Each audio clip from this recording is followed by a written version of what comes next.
Sir, pwede po ba naming malaman kung ano po yung kabuuang hiring plan para po dito sa 20,000 teaching positions po ng DepEd? Ito pong ating 20,000 teachers ay atin pong pupunuan ngayong taong panuruan at ito po ay para punan yung ating mga kakulangan sa mga pampublikong paaralan, lalo tigit doon sa mga newly established at mga integrated schools at doon din sa mga lugar na may nakita tayong acute shortage of teachers. So ito po ay alinsunod na din sa pagpapalakas ng ating kalidad ng edukasyon at ito po ay bahagi ng malawakang teacher deployment and workforce strategy ng ating kagawaran. Tugon na din sa direktiba ng ating Pangulo at ng ating Secretary ng DepEd. Ito po ay sa pakikipagtulungan natin sa DBM sa pag-create ng mga bagong posisyon. Meron po ba na bago sa hiring process po natin ngayong taon?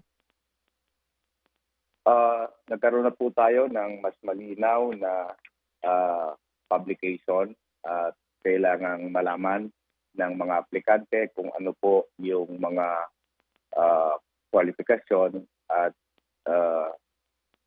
anong antas ang kanilang ina-applyan. Halimbawa po, kung nag-a-apply na kindergarten teacher, malinaw po doon sa publication na nakasulat na itong mga item na ating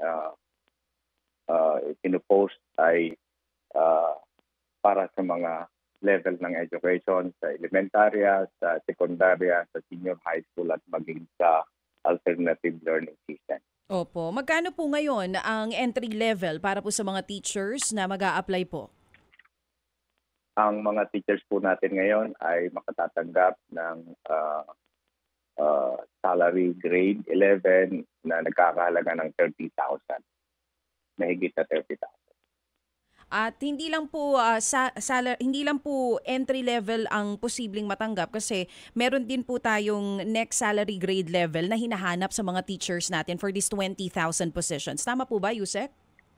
Yes po, patuloy po yung salary standardization at dahil ito po ay in tranches, yung mga susunod na matatanggap sa susunod na taon ay meron na po karagdagan pang Oo. sweldo. Yusek, linawin ko lang hindi lang ito for newly and fresh graduate na teachers, maging yung mga nag-iba po ng halimbawa trabaho at gustong ulit bumalik sa pagtuturo, tatanggapin po natin yan. Opo, ang atin pong mga aplikasyon ay bukas para sa mga bagong graduate, doon sa mga nais bumalik sa pagtuturo o mga career shifters at kailangan po lang meron silang lisensya sa pagtuturo.